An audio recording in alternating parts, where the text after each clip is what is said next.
The rain came down in sheets that night, the kind that turns windows into rivers and makes the whole world feel like it's drowning.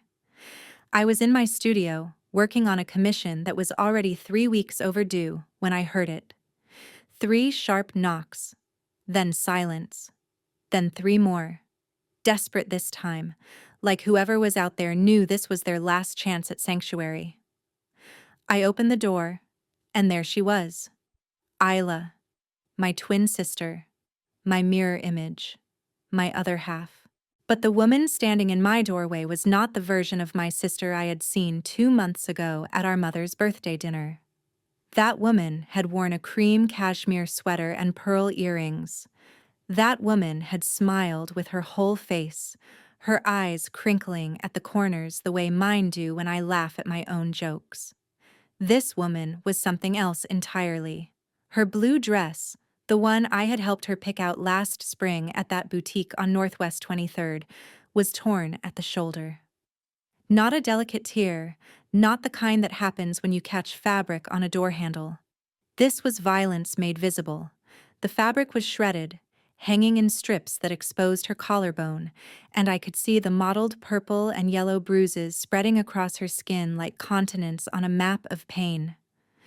Her lip was split, swollen on one side, the blood already dried into a dark crust. But it was her eyes that destroyed me. They were hollow, scooped out, like someone had taken everything that made Isla who she was and just removed it, leaving behind only the architecture of a person. She stumbled forward and I caught her. She weighed nothing. When had my sister become so light? I could feel every bone in her back through the wet fabric of her dress. She smelled like rain and fear and something else, something chemical and wrong. Sleeping pills, I would realize later. She had taken sleeping pills before coming to me because she knew she would not be able to face what came next while fully conscious. I pulled her inside and locked the door behind us. 3 locks. I turned them all. She collapsed onto my couch, and I ran to get towels, blankets, my phone. My hands were shaking so badly I could barely hold anything. When I came back, she was staring at the ceiling, her eyes tracking something I could not see. Isla, I whispered, kneeling beside her. What happened? Who did this to you? She did not look at me. She just kept staring at that ceiling, and when she spoke, her voice was barely audible, a thread of sound in the darkness. He said if I told anyone, he would destroy my face. He said he would make sure no one would ever want to look at me again. He said I was lucky he married me, because without him, I am nothing. I felt something cold and sharp settle in my chest. Daniel did this. She nodded, and a single tear rolled down her temple, disappearing into her hairline. Daniel Hale, my brother-in-law, partner at Grant & Hale, one of Portland's most prestigious law firms. The man who had stood up at their wedding 4 years ago and promised to love and protect my sister until death. The man who had bought them a beautiful house in the suburbs with a garden and a reading nook and everything Isla had ever dreamed of. The man who donated to women's shelters and spoke at charity galas about protecting the vulnerable. That man had beaten my sister until she came to my door looking like a ghost. I tried to tell people, Isla whispered. I called the police once, 6 months ago. They came to the house and Daniel was so calm, so reasonable. He told them I had been drinking, that I had fallen down the stairs, that I was seeing a therapist for anxiety. He showed them his law license, his partnership papers. He made them laugh. He made them like him. And after they left, he locked me in the bedroom for 2 days. No food, no water, just me in the mirror, so I could see what happened to women who spoke out of turn. I grabbed my phone and turned on the camera. My hands were still shaking, but I steadied them. I had to. This was evidence. This was proof. This was the truth that the world had refused to see. I positioned the phone so that the frame captured Isla's face, her torn dress, and the clock on the wall behind her. 10:47 at night, November 9th. I hit record. Isla, can you tell me who did this to you? Daniel, my husband. Daniel Hale. When did this happen? Tonight, an hour ago. I told him I wanted to leave, and he pushed me into the mirror in our bedroom. It shattered. He picked up a piece of glass and held it to my throat. He said if I ever tried to leave, he would make sure I never made it to the door. I zoomed in on the cuts on her neck, thin red lines where the glass had pressed into her skin. Not deep enough to kill, but deep enough to terrify. Why did you come here? Because you are the only person who has ever believed me. I stopped the recording and saved it to 3 different cloud services. Then I took photos, dozens of them, every angle, every bruise, every cut. I documented it all with the cold precision of someone who knows that the world does not believe women, especially when the men who hurt them wear expensive suits and have law degrees. Through the window, I saw the light in my neighbor's house flick on. Mrs. Chen, the elderly woman who lived next door, was looking out at the rain. Her security camera, the one she had installed after someone broke into her car last year, was pointed directly at my front door. It would have captured Isla arriving, stumbling, falling against the doorframe. Good. More evidence. More truth. I covered Isla with blankets and sat beside her until her breathing slowed and she fell into an exhausted, medicated sleep. Then I stood and walked to my bathroom, turned on the light and looked at myself in the mirror. We are identical twins. Same face, same bone structure, same eyes, same nose, same mouth. The only difference is a small scar on my left eyebrow from when I fell off a bike at age 7, and the fact that I am left-handed while Isla is right-handed. To anyone who does not know us intimately, we are interchangeable. I stared at my reflection and thought about justice. Real justice. Not the kind that happens in courtrooms where lawyers like Daniel Hale twist words until truth becomes unrecognizable. The kind of justice that happens when someone finally has the courage to hold up a mirror and force the world to look at what it has been ignoring. If the justice system is blind, I thought, then I will open its eyes with my sister's face. I will become her. I will walk into that house wearing her skin, and I will gather the evidence that no one else will believe exists. I will document every threat, every manipulation, every moment of terror. And then I will hand it all over to the one person who might actually care.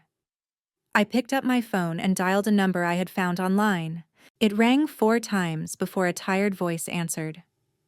Detective Morgan, Financial Crimes Unit.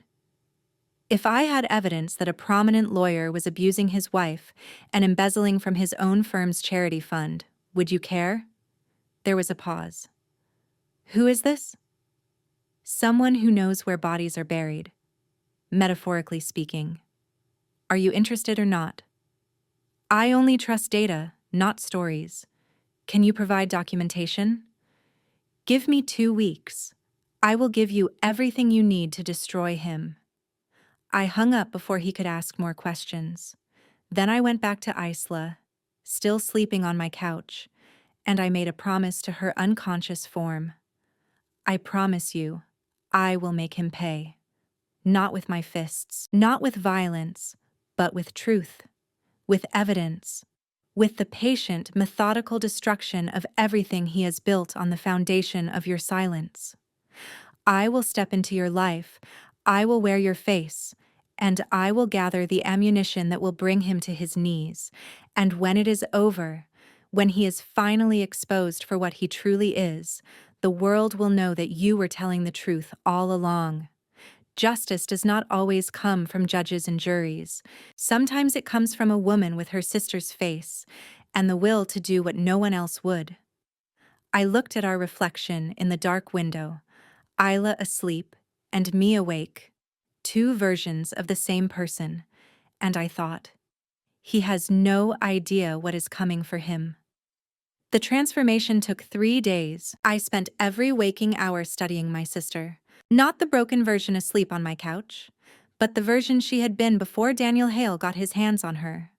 I scrolled through years of videos on her social media, watching the way she moved, the way she laughed, the cadence of her speech. Isla had a habit of tilting her head slightly to the left when she was listening to someone, a small gesture of engagement that I had never noticed before. She touched her collarbone when she was nervous, always the right side, 3 light taps like a ritual. I practiced in front of the mirror for hours. Tilt, tap, smile with my mouth but not my eyes, because that was what Isla had learned to do in her marriage. Perform happiness. Convince the world that everything was fine while dying inside. I cut my hair to match hers exactly. Same length, same subtle highlights. I bought the perfume she wore, a light floral scent that made my stomach turn because it smelled like lies. I studied her handwriting, the way she looped her letters, the pressure she applied to paper. On the morning of the 4th day, I looked in the mirror and saw my sister looking back. Isla was awake by then, lucid enough to understand what I was planning. She stared at me with something between horror and hope. "You cannot do this," she said. "He will know. Daniel always knows. Then I will have to be better than you at being you." It was a cruel thing to say, and I watched it land like a slap. But it was also true. Isla had spent 4 years trying to be the perfect wife, trying to anticipate Daniel's moods, trying to avoid the triggers that turned him from charming to monstrous. She had failed because it was an impossible task. You cannot predict chaos. You cannot manage a man who enjoys cruelty.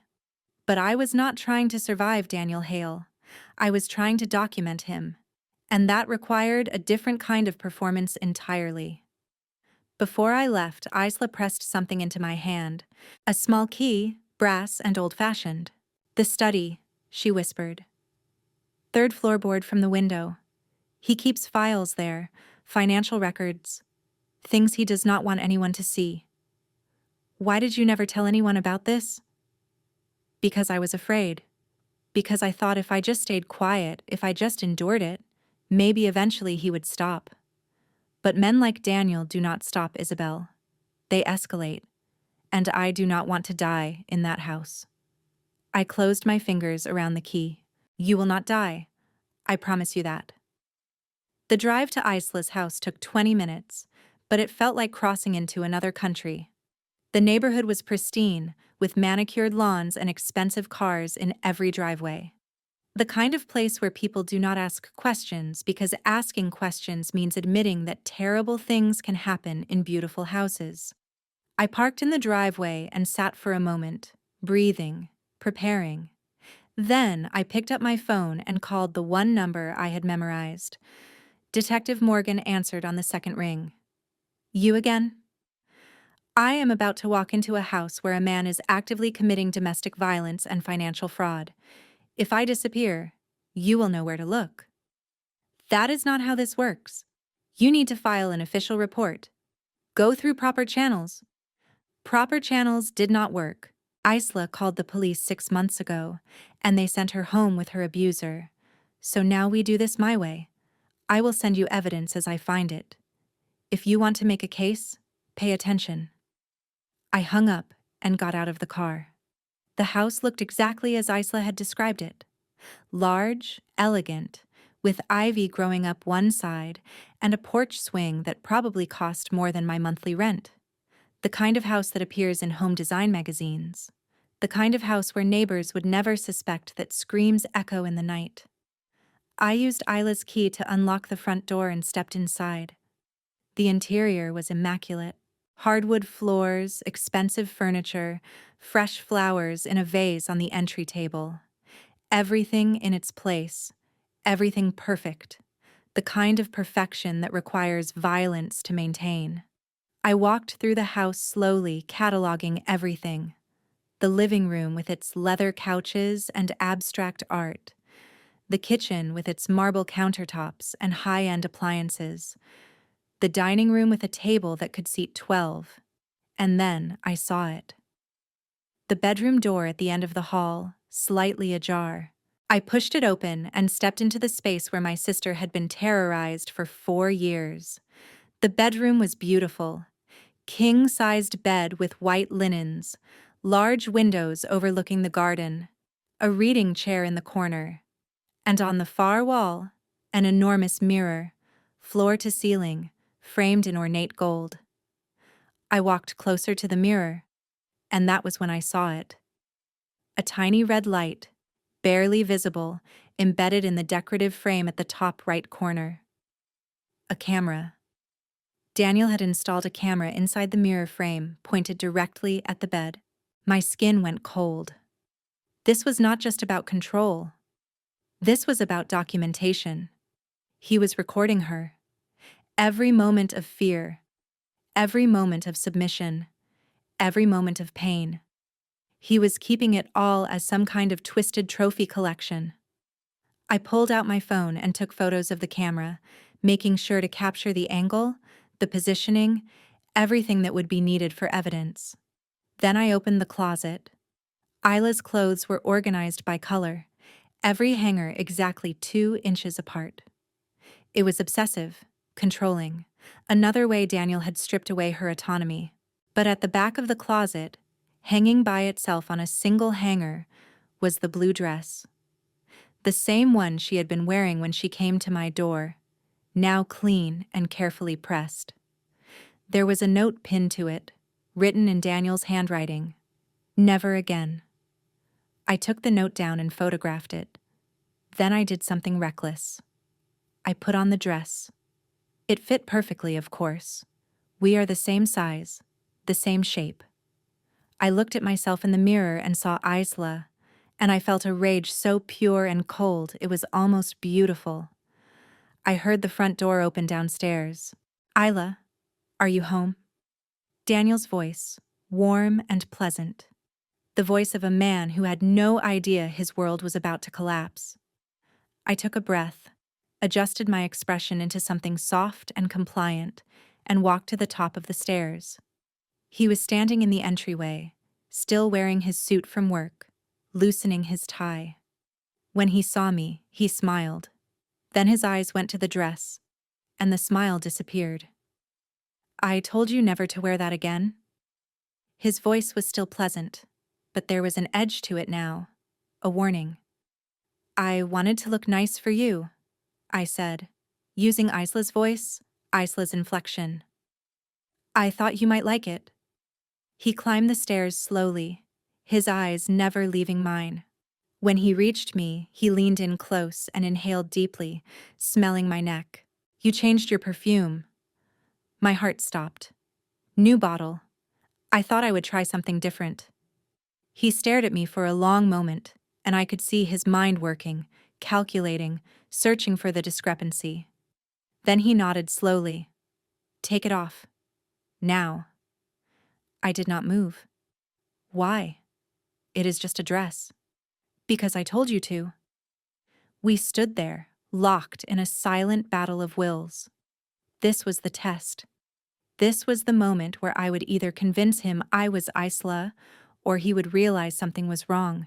I looked down, submissive, broken. I am sorry. I will change. I walked past him into the bedroom and closed the door. My hands were shaking. That was too close. He had almost known. I changed into jeans and a sweater, something neutral and unthreatening.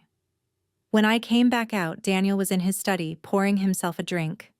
Come here, he said. I walked over and he handed me a glass of wine. We stood together in silence and I watched him watching me in the reflection of the window. You seem different today, he said. Different how? I cannot quite put my finger on it, but something has changed. I took a sip of wine and forced myself to smile. Maybe I am just tired. I did not sleep well last night. Bad dreams? Something like that. He moved behind me, placing his hands on my shoulders. I could feel his breath on my neck. This was how he controlled her, I realized. This constant surveillance, this invasive intimacy that left no room for privacy or autonomy. "You know I love you," he said. "Everything I do is because I love you." "I know. You are so beautiful when you do not fight me." His hands tightened on my shoulders, just enough to hurt. A reminder. A warning. I counted to 10 in my head. Then I turned and looked up at him with Isla's scared, compliant eyes. "I am not fighting. I promise." He kissed my forehead, gentle and possessive. "Good girl." After he went to bed that night, I waited until I heard him snoring. Then I crept out of the bedroom and went to his study. I used the key Isla had given me to pry up the third floorboard from the window. Inside was a metal box. Inside the box were files. Financial records from Grant and Hale's charity fund. Documents showing that Daniel had been siphoning money for years, small amounts at first, then larger and larger sums. Hundreds of thousands of dollars, maybe more, all redirected into offshore accounts under false names. I photographed every page, working quickly and quietly. This was it. This was the evidence that would destroy him. Not just as an abuser, but as a criminal. The kind of criminal the justice system actually cares about prosecuting. I uploaded everything to a secure cloud account and sent an anonymous email to Detective Morgan with a link. Subject line: "Follow the money." When I crawled back into bed next to Daniel, he stirred but did not wake. I lay there in the darkness, listening to him breathe, and I thought about all the nights Isla had lain in this exact spot, terrified, hoping he would not wake up angry. Not anymore. The mirror was watching now. And the mirror was on our side. It was on the 5th night that everything began to unravel. I had settled into a routine, a careful performance of being Isla. I made his coffee the way he liked it. I folded his shirts. I smiled when he came home and asked about his day. I played the role so well that I almost forgot I was acting. But Daniel was not stupid. He was a lawyer, trained to spot inconsistencies, to find the weak points in any story. And I was good, but I was not perfect. It started with small things, the way I held my coffee mug. Isla always used 2 hands, wrapping her fingers around the warmth like she was trying to absorb it. I used 1 hand, casual, confident. He noticed. The way I laughed at one of his jokes. I laughed too loud, too genuine. Isla had learned to laugh quietly, carefully, because joy made Daniel suspicious. I forgot that rule, and he noticed. The way I moved through the house. I walked like I owned the space, like I had a right to be there. Isla had learned to make herself small, to take up as little room as possible. He noticed that too. On the 5th night, he came home early and found me in his study. I had been careless. I had left the floorboard slightly askew, too confident that he would not check. But Daniel checked everything. Control was his religion, and vigilance was how he worshipped. He stood in the doorway, watching me. I was at his desk, photographing the last of the charity fund documents. "What are you doing?" I froze. For one terrible moment, I forgot to be Isla. I stood up straight, defensive, ready to fight. Then I caught myself and crumbled, shrinking, becoming the woman he expected. "I was looking for stamps," I whispered. "I wanted to mail a card to my mother." "In my locked study? In the hidden compartment under the floorboards?" He walked toward me slowly, and I could see the rage building behind his eyes. Not the hot, explosive kind, the cold, calculated kind, the dangerous kind. "You have been lying to me," he said. "No, You are not Isla." The words hung in the air between us, heavy and final. I did not confirm or deny. I just stared at him. And in that moment, I saw him truly see me for the first time.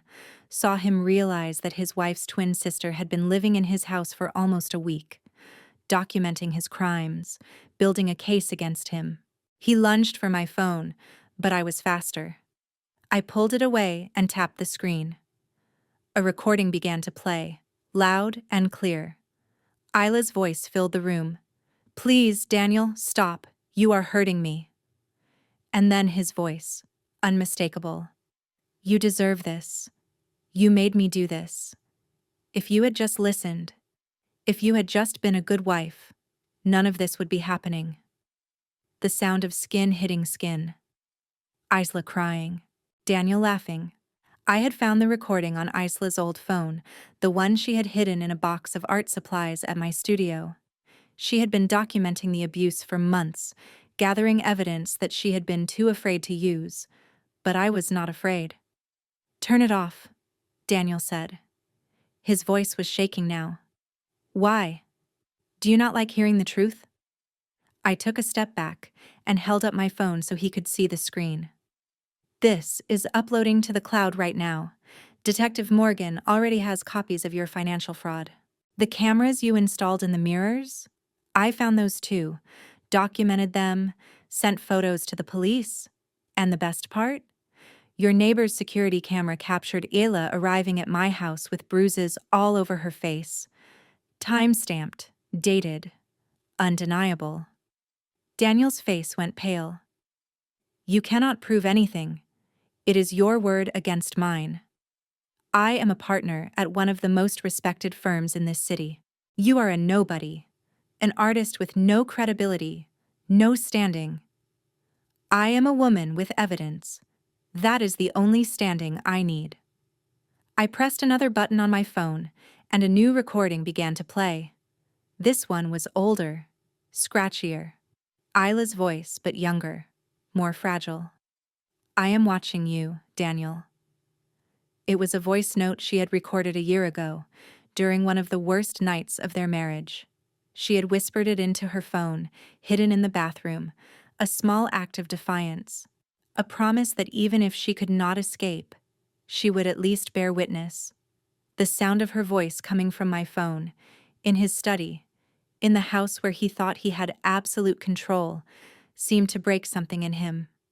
He stepped backward, his hand reaching for the desk to steady himself. "You cannot do this," he whispered. "I already did." I pressed another button, and the voice note ended. In the silence that followed, we could hear sirens in the distance growing louder. Detective Morgan had been waiting for my signal. I had texted him an hour ago, as soon as I had the last piece of evidence.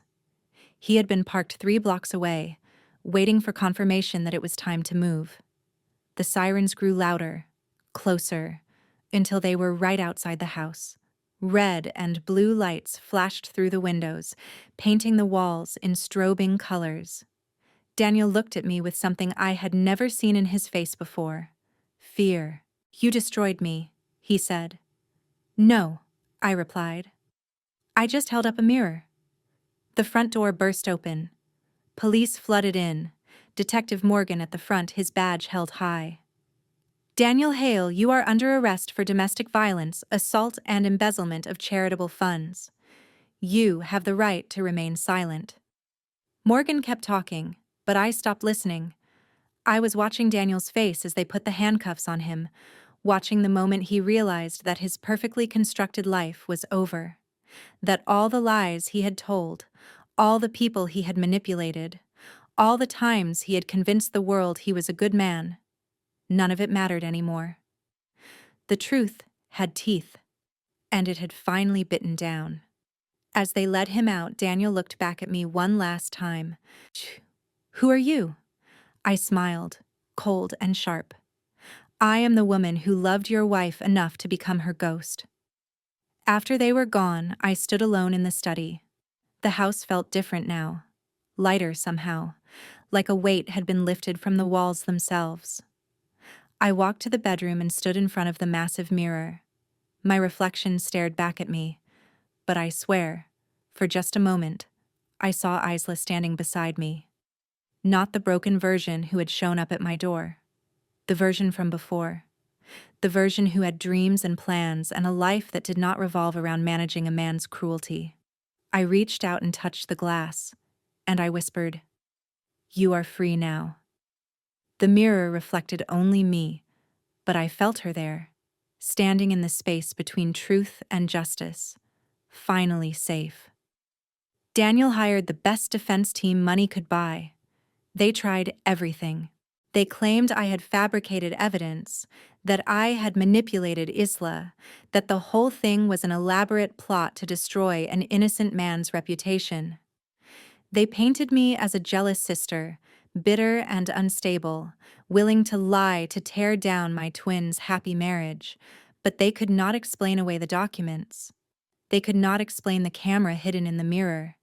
They could not explain the neighbor's security footage showing Isla stumbling to my door, beaten and terrified. They could not explain the audio recordings, time-stamped and verified. They could not explain the testimony of Marilyn Carter, the paralegal at Grant and Hale who had been keeping her own secret files, documenting Daniel's financial crimes for years, too afraid to come forward until now.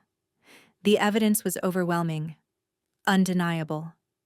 A mountain of truth that no amount of expensive legal maneuvering could make disappear. On a cold morning in February, the jury delivered their verdict. Guilty on all counts. I was not in the courtroom when it happened. Isla was. She had decided, in the end, that she needed to be there, needed to look Daniel in the eye when justice finally caught up to him. I watched from my studio, the live stream playing on my laptop, and I saw the moment the verdict was read. Daniel did not react. He just sat there, perfectly still, his face blank. But I knew him well enough by then to recognize what that blankness meant. He was gone. The man who had built his identity on control, on power, on the ability to manipulate reality itself, had finally encountered a reality he could not manipulate. After the verdict, Detective Morgan held a press conference. He stood at a podium, facing a room full of reporters, and he told the story. Not the sanitized version, not the one that protected the reputation of law firms and wealthy men. The real story. Daniel Hale used his position, his resources, and his knowledge of the legal system to terrorize his wife for 4 years. He installed surveillance equipment in their home to monitor her every move. He threatened her, isolated her, and made her believe that no one would ever believe her over him. And he was almost right. When she called for help, the system failed her. Law enforcement failed her, but her sister did not fail her. Morgan paused, looking directly at the camera. This case should be a wake-up call. Domestic violence does not discriminate based on wealth or status. It happens in mansions just as often as it happens in apartments. And it is only stopped when someone has the courage to document the truth and bring it to light. Later that afternoon, Morgan came to my studio. He brought coffee and a folder full of papers. "I thought you might want to see this," he said, handing me the folder. Inside were the final financial records from Daniel's offshore accounts. The total amount he had embezzled was staggering. Over $2 million, stolen from the charity fund that was supposed to help domestic violence survivors. The irony was so grotesque, it almost felt intentional. But there was something else in the folder. A letter, handwritten, old and yellowed. "We found this in Daniel's safe deposit box," Morgan said. "It is from his father." I read the letter slowly, my hands trembling. "My son, I know what I did to your mother was wrong. I know the screaming kept you awake at night. I know you saw things no child should see. But you have to understand." She pushed me to it. She did not know when to stop talking, when to just be quiet and let me think. I did what I had to do to maintain order in our home. And when she finally left, when she took you away, I let her go because I knew she would poison you against me. I knew she would make me the villain in your story. But I was not the villain, son. I was just a man trying to keep his family together. Remember that. Remember that sometimes control is the kindest thing you can offer someone. It keeps them safe. It keeps them from making mistakes. Your mother never understood that, but I hope you will. I put the letter down and looked at Morgan. His father was an abuser, and Daniel learned from him. Cycle of violence, passed down generation to generation. His mother left when he was 12. There are records of her filing for a restraining order, but it was denied. She died 6 years later in a car accident, officially ruled an accident, but there were rumors, questions that were never answered. I felt sick. He became his father. And he would have passed it on to his own children if he had ever had any. Isla told me she wanted kids once. Daniel made sure she got on birth control without telling her. Said he was not ready. But really, I think he knew. Some part of him knew what he was capable of. Morgan finished his coffee and stood to leave. What you did was dangerous and probably illegal in a dozen different ways, but it was also the only way this man was ever going to face consequences. So thank you. For Isla.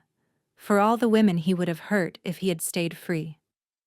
After he left, I sat in my studio for a long time, staring at that letter.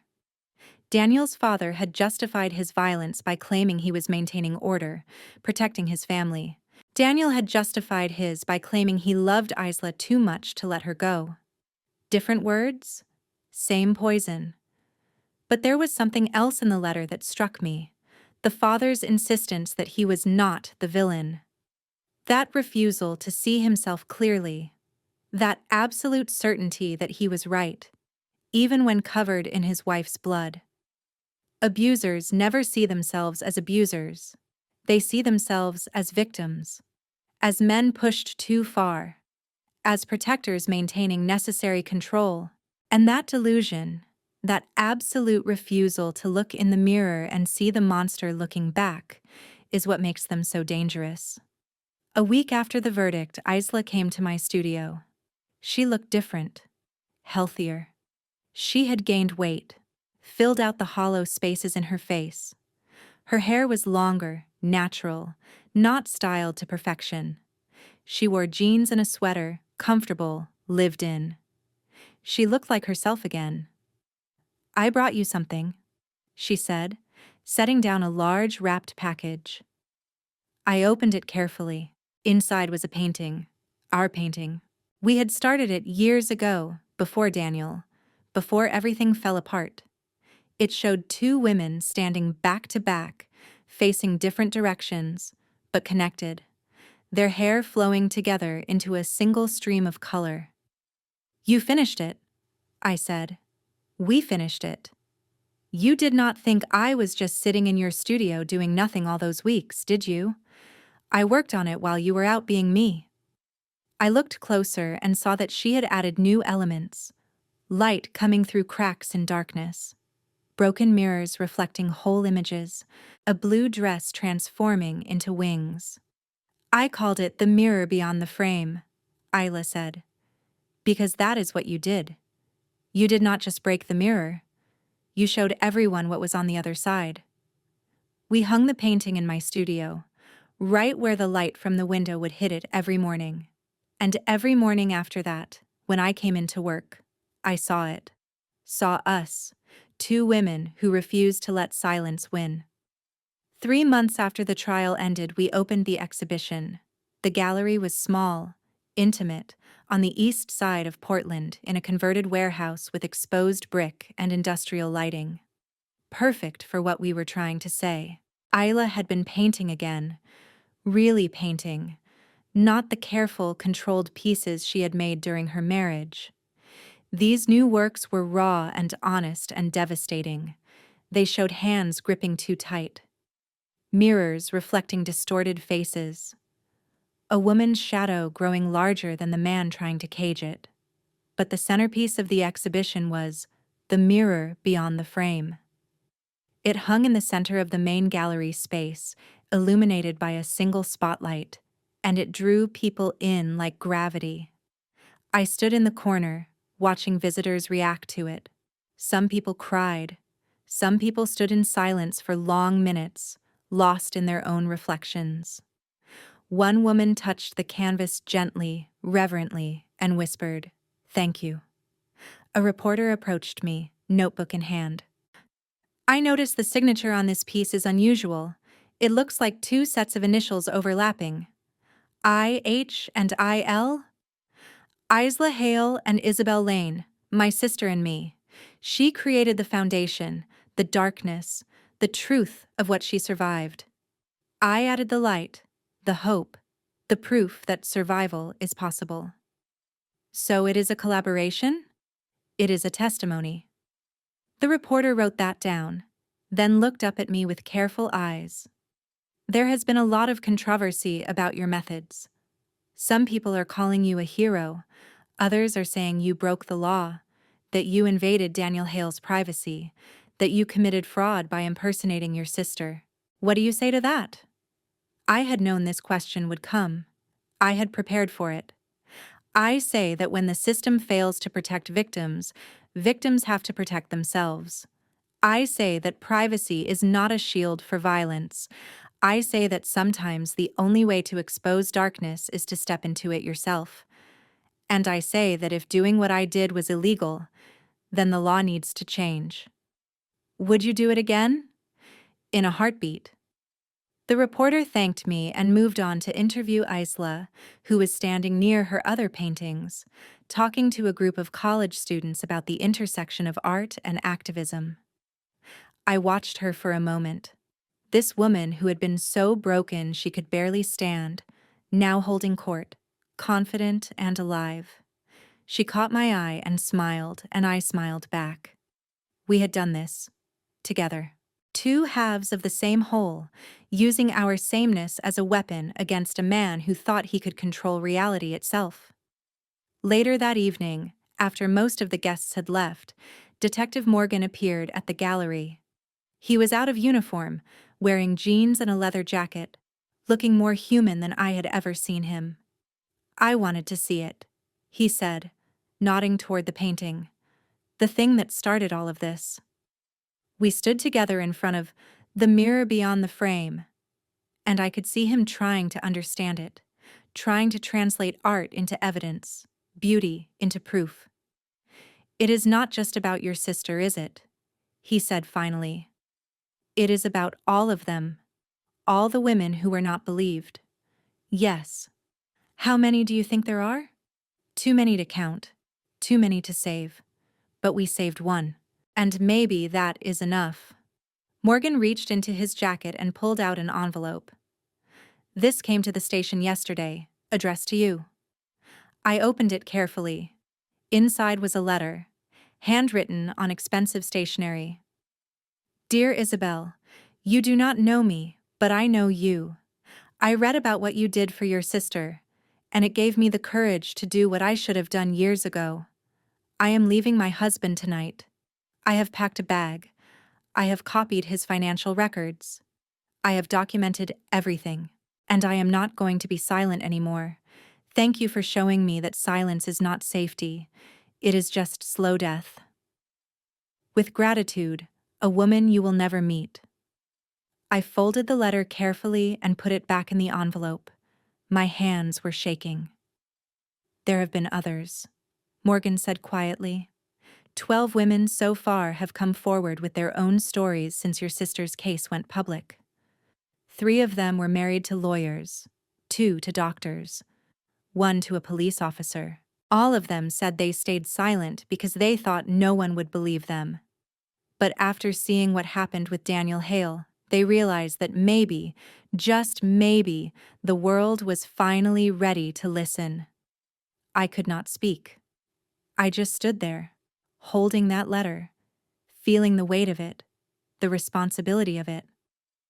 "What you did was dangerous," Morgan continued, "and I cannot officially condone it.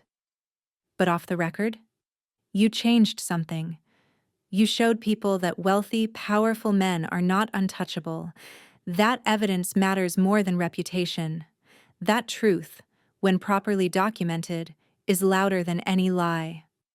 He left shortly after that, disappearing into the Portland night, and I was alone in the gallery with the paintings and the ghosts of all the women who had been silenced. I walked back to the mirror beyond the frame and stood in front of it, really looking at it for the first time since we had hung it. In the painting, the two women were facing different directions, but their reflections in the broken mirror at their feet showed them facing each other, reaching for each other, completing each other. Isla had painted the woman on the left with her eyes closed, trapped in darkness. I had painted the woman on the right with her eyes wide open, standing in light. And where we met, where our brush strokes merged, the darkness and light swirled together into something new. Something that was neither pain nor joy, but truth. A small girl, maybe 7 years old, approached the painting. She had wandered away from her mother, drawn to the colors and the light. "Why is the lady in the mirror looking at me?" she asked. I knelt down beside her. "Because she wants you to remember something important." "What?"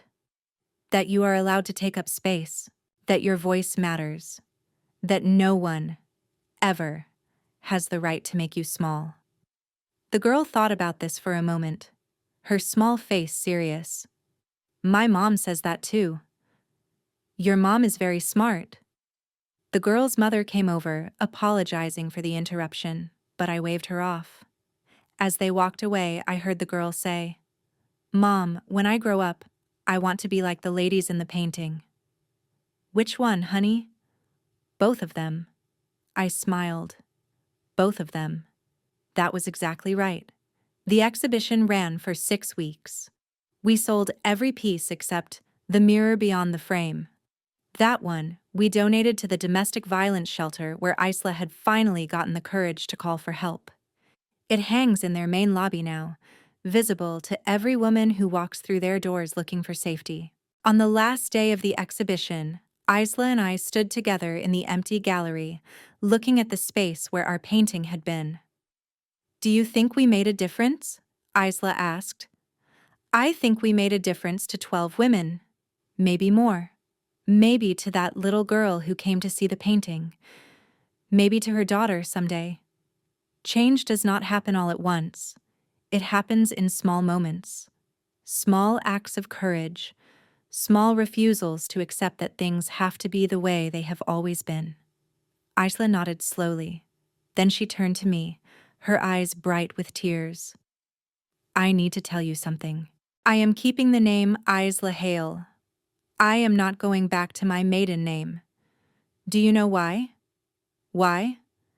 Because Daniel Hale does not get to take that from me too. He took my safety, my peace, my ability to trust, but he does not get to take my identity. I earned that name. I survived that name. And I am going to carry it forward as a reminder that I am stronger than the worst thing that ever happened to me." I hugged her then, hard and fierce, and I felt her hug me back with the same strength. We are not victims. We are not survivors. We are witnesses, and our testimony is written in paint and light, and the stubborn refusal to let silence win.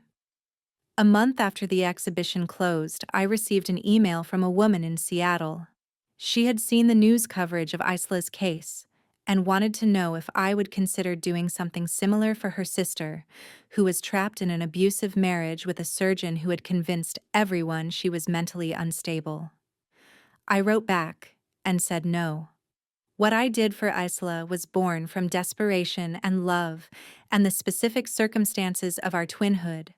It was not a service I could offer, not a method that could be replicated. But I gave her the names of 3 lawyers who specialized in domestic violence cases. I gave her the contact information for Detective Morgan, who had quietly started a task force focused on abuse cases involving high-profile defendants. And I gave her one piece of advice: document everything: timestamps, photos, videos, audio recordings. Build a case that is so airtight, so undeniable, that no amount of money or influence can make it disappear. She wrote back 2 days later, "Thank you, we are going to fight." I pinned that email to my studio wall, next to the anonymous letter from the woman who had left her husband. I am building a collection of courage, evidence that the silence is finally breaking. On a Tuesday morning in May, I received a package in the mail. No return address. Inside was a small mirror, cracked down the middle but still functional, and a note written in elegant script. You taught me that broken things can still reflect truth. I hung this in my new apartment as a reminder. I am free now. Thank you for showing me the way. J. I hung the mirror in my studio, right next to my easel, where I could see it while I worked. And every time I looked into it, I saw not just my own reflection, but the reflection of all the women who had found the courage to leave, to speak, to refuse to be erased. The justice system is not perfect. It fails more often than it succeeds. But every once in a while, when the evidence is overwhelming and the truth is undeniable, it works the way it is supposed to. Daniel Hale is in prison now, serving 15 years for assault and embezzlement. He will likely serve less than that, because the system still protects men like him even when it punishes them. But he is there. He is behind bars. And every woman he might have hurt in the future is safe from him. That is not perfect justice. But it is something. Isla came to my studio on a Sunday afternoon, carrying a canvas wrapped in brown paper. I have been working on something new, she said, and I need your help finishing it. We unwrapped the canvas together. It showed a house, beautiful and pristine, with ivy growing up the sides and a porch swing visible through the window. But the house was tilted, slightly off axis, and the windows were painted from the inside, showing reflections that did not match the exterior. In one window, a woman's face, distorted and afraid. In another, a man's hands, reaching, grasping. In the third, a mirror reflecting not the room but a courtroom, a judge, handcuffs. It is called The House That Silence Built, Isla said, and I want you to paint the light. So I did. I added sunlight streaming through cracks in the walls, illuminating the truth inside. I painted the front door opening, a woman walking out, her shadow stretching behind her but her face turned toward the dawn. I painted the ivy growing wild, reclaiming the house, transforming it from a prison into a ruin, something that could be left behind. When we finished, we signed it together, IH and IL.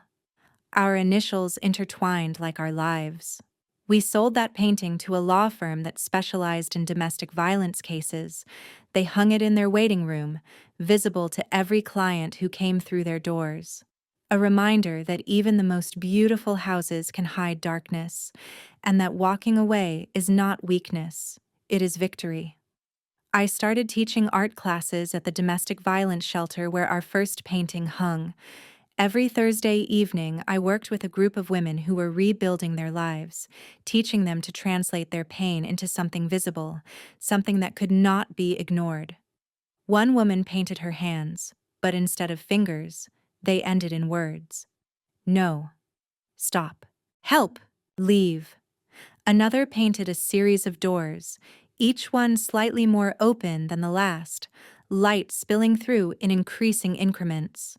Another painted mirrors, dozens of them, each reflecting a different version of herself, until the final mirror showed all the versions at once, whole and integrated. They were not professional artists, but they were truth-tellers, and their work was more powerful than anything hanging in any gallery. On the anniversary of Daniel's arrest, Isla and I drove to the coast. We stood on the beach at dawn, watching the sun rise over the Pacific, and we did not talk about him. We did not give him that power. Instead, we talked about the future, about the women who had reached out to us, about the letters we still received, sometimes weekly, from people who had seen the news coverage or the exhibition or the painting in the shelter, and who wanted us to know that our story had given them hope. Do you think it will ever be enough? Isla asked, her voice nearly lost in the sound of the waves. No, I said honestly, because there will always be more victims. There will always be more men who think they own the women they claim to love.